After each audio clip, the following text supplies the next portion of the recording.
The moment I heard Jack's voice, filled with contempt, my heart sank.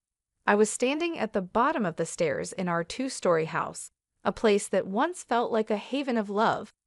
Now it was a stage for my humiliation. "Yeah, Mom, Amy is really getting on my nerves." Jack's voice drifted down the stairs, tinged with annoyance. "She thinks she's the boss just because she's the main breadwinner now. It's laughable." I clutched the banister, my knuckles whitening. This wasn't the first time I felt dismissed by Jack, but hearing him belittle me to his mother, Maria, was a new low. "I know, right? She's so full of herself lately." Maria's voice crackled through the phone speaker. "You should show her she's not irreplaceable. Maybe meet someone younger, more fun." A cold laugh escaped Jack. "That might just teach her a lesson. Amy's so smitten with me she wouldn't dare leave, no matter what." Their words cut through me like shards of glass. 6 years of marriage reduced to this mockery. I was Amy, a 31-year-old marketing executive, shouldering most of our expenses since Jack quit his job. And here he was, plotting betrayal with the same nonchalance as discussing the weather. I stepped back, retreating into the shadows, my mind racing. The loving, attentive man I married had turned into a callous stranger. But I refused to be his doormat. A fiery resolve ignited within me. I wouldn't just walk away defeated. I would make Jack regret every scornful word he had uttered. For years, I had ignored the subtle jabs, the gradual distancing, and the financial leeching. But no more. As I stood there, a plan began to take shape in my mind, a plan to reclaim my life and my dignity. I waited until Jack ended the call and came downstairs, his face changing into a mask of faint affection as he saw me. "Hey, honey," he said, planting a hollow kiss on my cheek. "How was your day?" His casual demeanor was a slap in the face. "It was fine, Jack," I replied, my voice steady despite the storm raging inside. "I just need to rest. It's been a long day." He shrugged, oblivious to the seismic shift happening right in front of him. "Sure. I'll be watching the game. Don't wait up," Jack said as he lounged on the sofa with the remote in hand. I retreated to our bedroom, but I wasn't there to cry or lament. I was planning my escape, my revenge. Jack had underestimated me for the last time. I picked up my phone and began to make a list of everything I needed to do to untangle my life from his. I would start tomorrow, no more being the oblivious, accommodating wife. It was time for Amy to take center stage in her own story. The days that followed were a masterclass in deception. I kept up appearances, playing the role of the dutiful wife while plotting my departure. Jack, wrapped up in his arrogance, noticed nothing. One evening, as we sat across from each other at dinner, the silence was suffocating. He was scrolling through his phone, chuckling occasionally. I pushed my food around my plate, my mind elsewhere. "Jack, remember when we used to talk during dinner?" I asked, a hint of nostalgia in my voice. He glanced up, eyes narrow. "What's there to talk about? It's not like you're interested in my day." His dismissive tone stung, but I didn't let it show. "I'm interested, Jack. I always have been." He scoffed. "Right, just like you're interested in my career choices." I clenched my fists under the table. "I supported your decision to quit your job, Jack. I just didn't expect to become the only one working." Jack laughed, a cold, harsh sound. "Oh, come on, Amy. You love being the martyr, don't you? The hard-working wife supporting her lazy husband." The accusation was ridiculous, yet it revealed his twisted perception of our marriage. "I never saw it that way, Jack, but I can't deny feeling alone in this relationship." His expression hardened. "Maybe you should find someone who can give you what you need. I'm clearly not enough." The words were a slap in the face, but they fueled my resolve. I was done being the victim in this twisted game.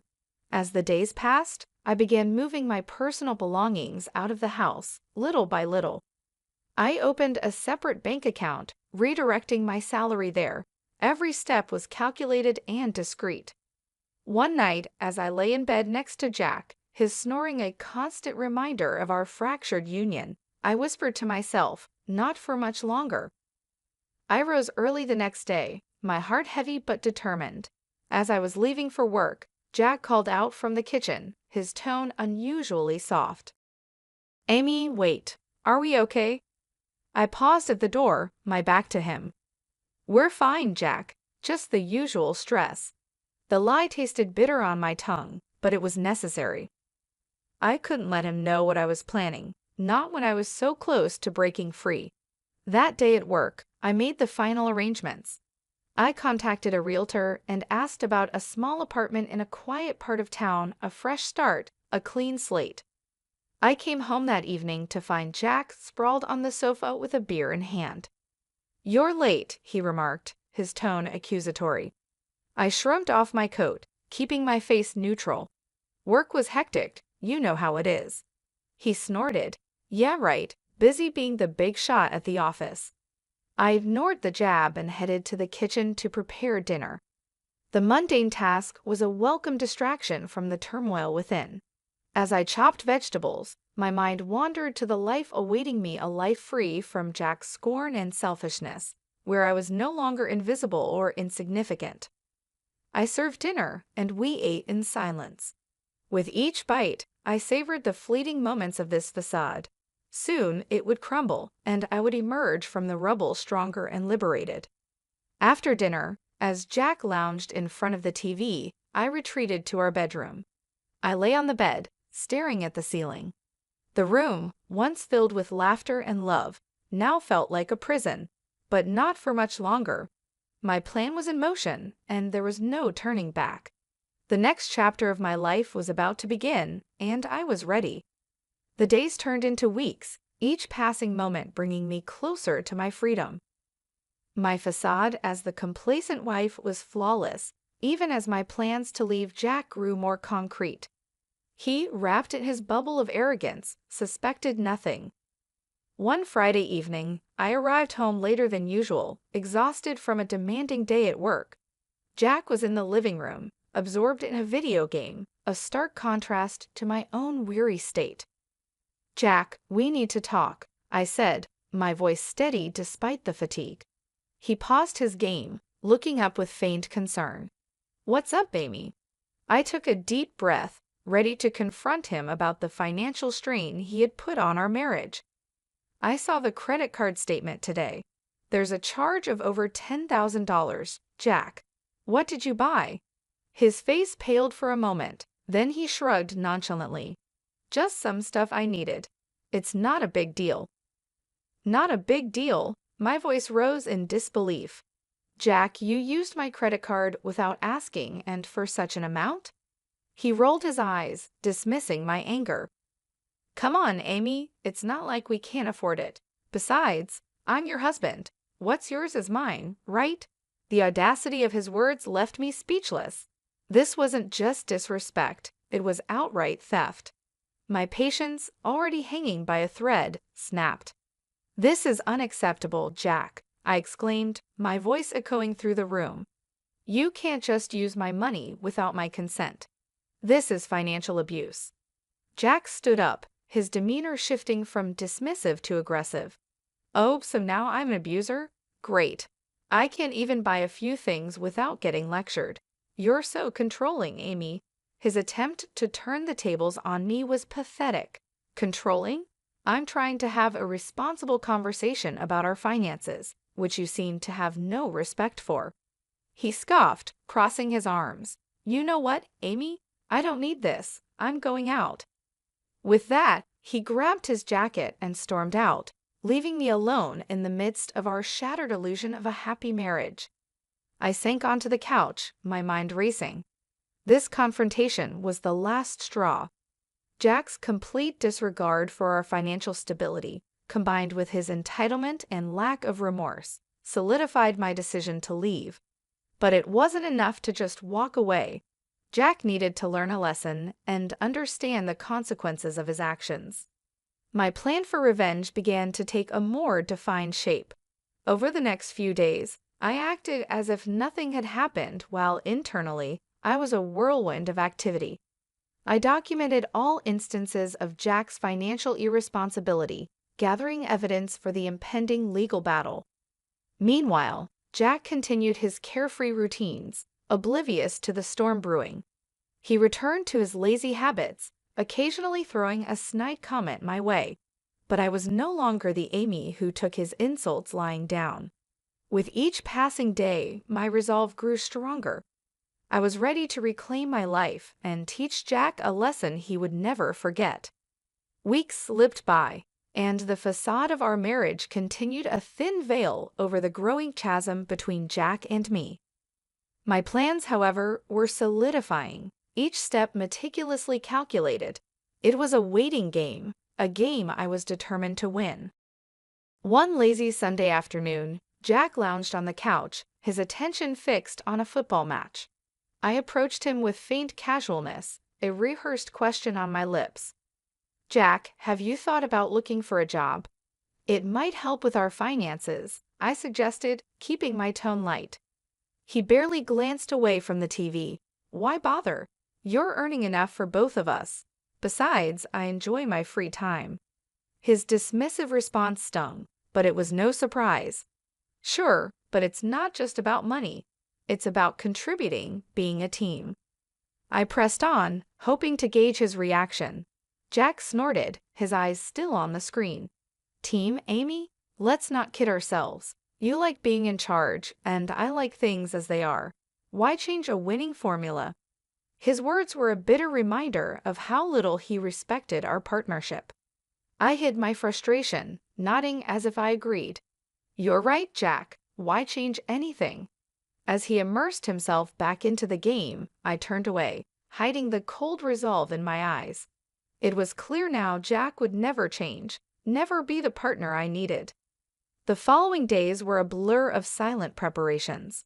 I met with a lawyer in secret, discussing the possibilities of divorce and financial separation. I documented every instance of Jack's financial irresponsibility, his neglect, and his emotional abuse.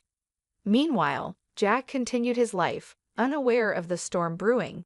He spent his days in idle leisure, occasionally throwing a barbed comment my way, believing I was too weak to fight back. But I was no longer that person. Each of his jabs only strengthened my resolve.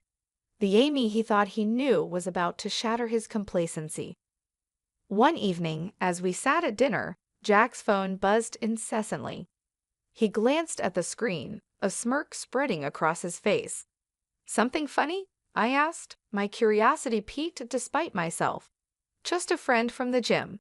We're planning a night out this weekend," he replied, his tone dismissive. I nodded, feigning indifference. "Sounds fun. Enjoy yourself." Little did he know, that weekend would be my chance. While he was out living his carefree life, I would execute my plan. The day arrived, and I watched as Jack left, dressed up and full of anticipation for his night out. As soon as the door closed behind him, I sprang into action.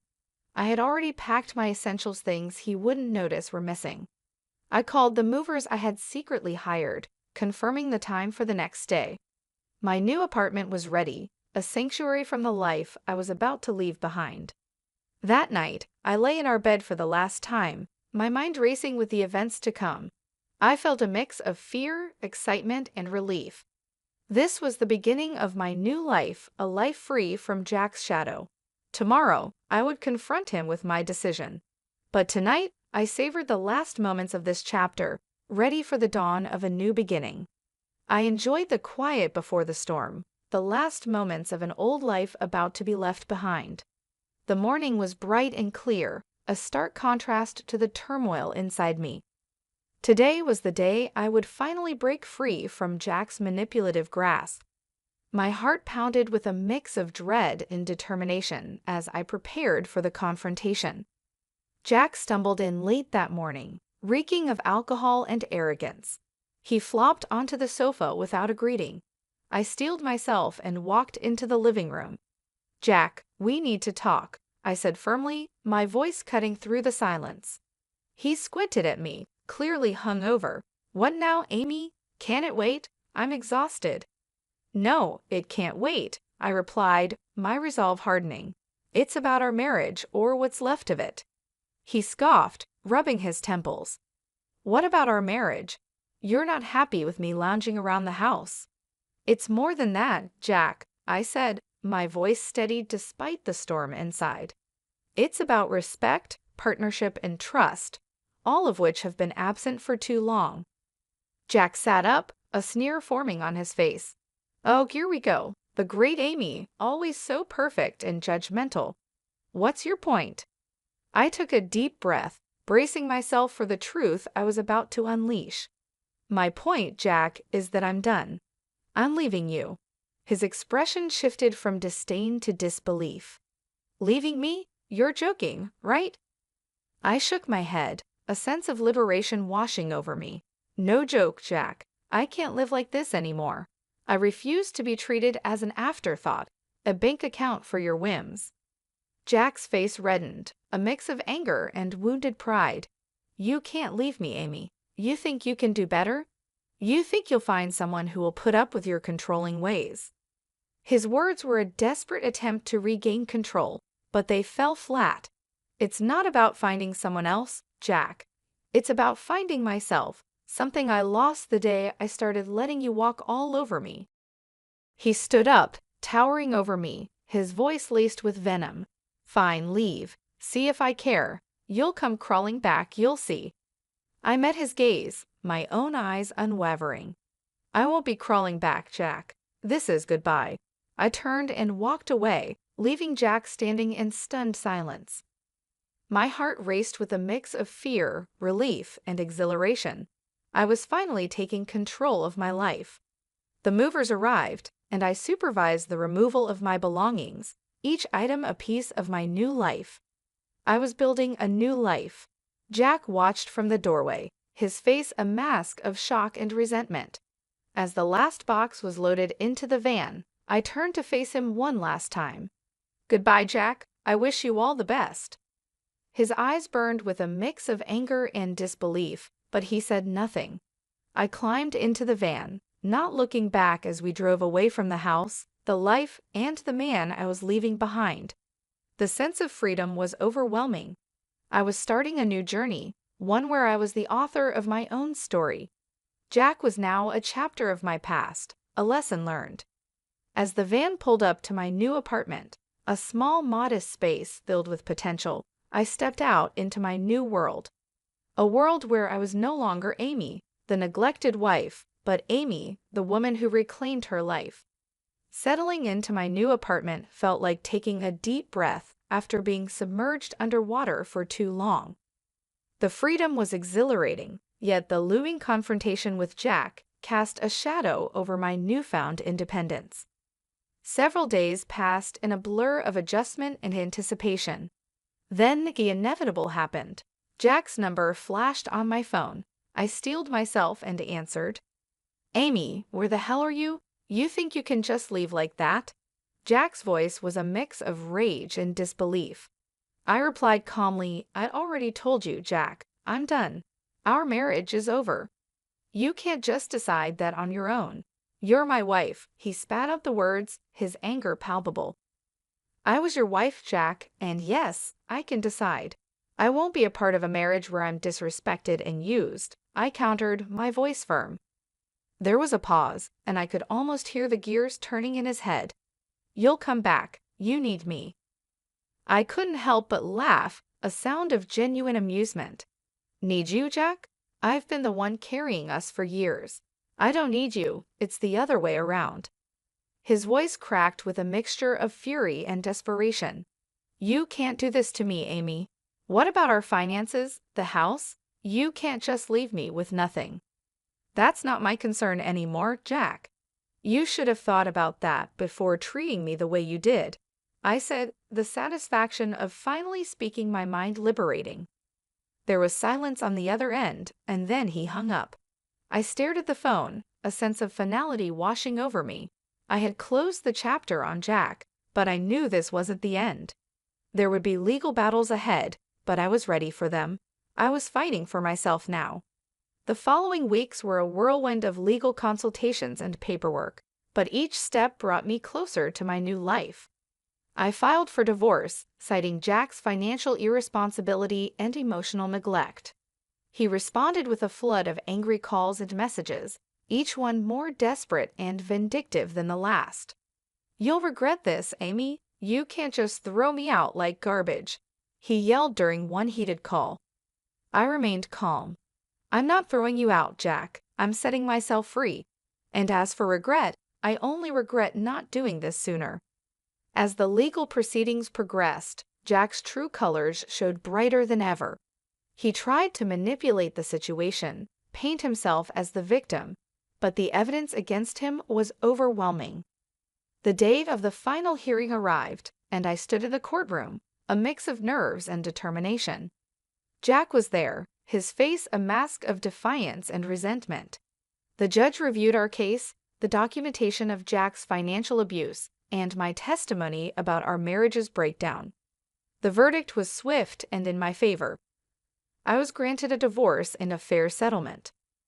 Jack's face contorted with rage as the judge announced the decision. "This isn't fair. She can't just take everything from me." But his protests fell on deaf ears. The decision was final. I walked out of that courtroom feeling lighter than I had in years. I had won not just the case but my freedom. As I started my car and drove away from the courthouse, I didn't look back. Jack was a part of my past now, a reminder of what I had overcome. Ahead of me lay a road of possibilities, a future where I was in control. I smiled to myself, a sense of peace settling over me. The battle was over, and I had emerged victorious. It was time to start living my life on my own terms. The days following the divorce were a mix of relief and rebuilding. I, Amy, had stood up for myself in a way I never thought possible. Yet the echoes of my broken marriage with Jack lingered, a reminder of the battles I had fought. I was settling into my new life, embracing the peace that came with it, when my phone rang one evening. The screen flashed Jack's name, a ghost from the past I thought I had left behind. Reluctantly, I answered. "Jack, why are you calling?" His voice came through, laced with bitterness. "You think you can just take everything from me and walk away, Amy? You've ruined my life." I took a deep breath, keeping my composure. "Jack, the court made its decision. It's time for both of us to move on." He scoffed. "Move on? How can I move on when you've left me with nothing? I'm struggling to make ends meet because of you." The accusation was absurd, yet it didn't surprise me. "You're responsible for your own situation, Jack." "I simply stopped enabling your behavior." His voice rose, filled with desperation and anger. "You owe me, Amy. After everything I did for you, you owe me." I felt a twinge of anger but kept it in check. "You did nothing but take me for granted, Jack. I don't owe you anything."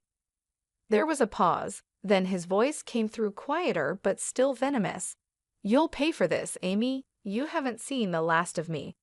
I ended the call, a sense of unease settling over me. Jack's threats were likely empty, but they reminded me of the man I had once loved, now a stranger consumed by bitterness. Weeks passed, and I threw myself into my work, finding comfort in the routine. My colleagues noticed the change in me, the newfound confidence and determination. I was promoted, a recognition of my hard work and resilience.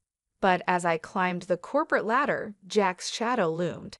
He started a smear campaign, spreading lies and rumors about me to our mutual acquaintances. I heard whispers of his accusations, painting me as the heartless ex-wife who had stripped him of everything. I confronted these challenges head-on, refusing to let Jack's pettiness derail my progress. I had fought too hard to reclaim my life to let his bitterness taint it. One afternoon, I received a call from a mutual friend, hesitantly relaying a message from Jack.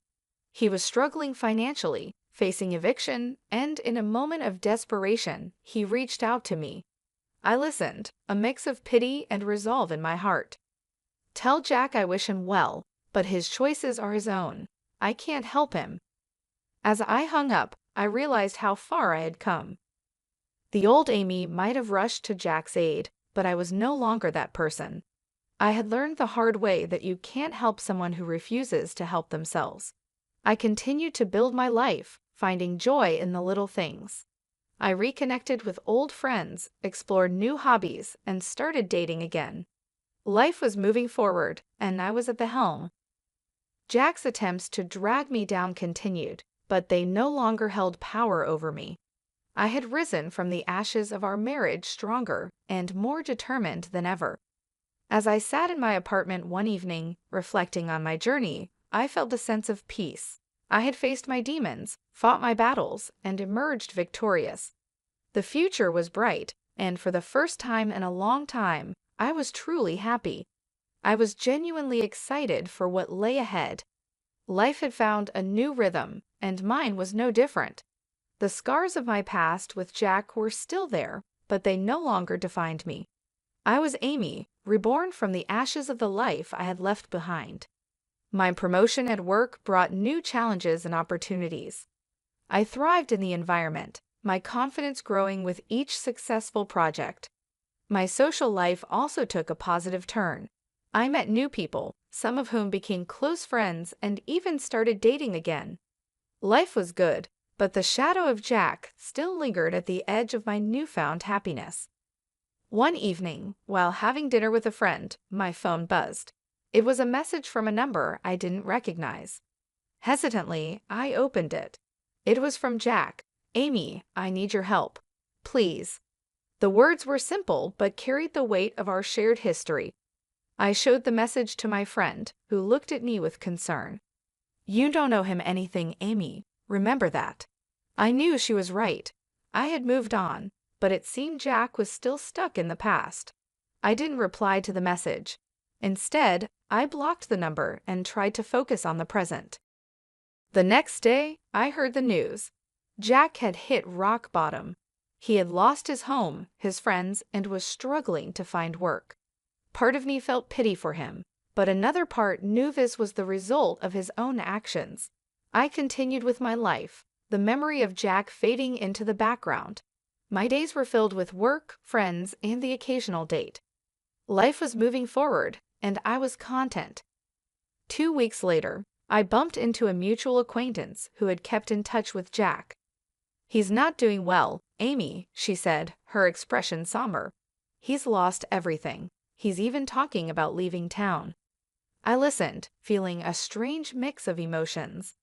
Jack had been a significant part of my life, but he had also been the source of much pain. His downfall was his own doing, a result of his choices and actions. "He made his bed," I replied, trying to keep my voice neutral. "I hope he finds what he's looking for." As I walked away, I realized that Jack's downfall was his own karma. He had chosen his path, and now he was facing the consequences. It was a harsh reality, but it was not mine to bear. Months passed, and life continued. I heard bits and pieces about Jack's situation now and then, but they no longer affected me. I had moved on, building a life that was mine and mine alone. One day, as I sat in my office looking out at the city's skyline, I reflected on my journey. I had faced hard times, fought for my dignity, and emerged stronger. I had learned to stand up for myself, to demand respect, and to walk away from negativity. I had also learned to forgive, not for the sake of those who had wronged me, but for my own peace. Holding on to anger and resentment only weighed me down. I had let go, and in doing so, I had found freedom. As the sun set, casting a warm glow over the city, I smiled. I was happy, truly happy. My past with Jack was just that, the past. Ahead of me lay a future full of possibilities, a future I was ready to embrace.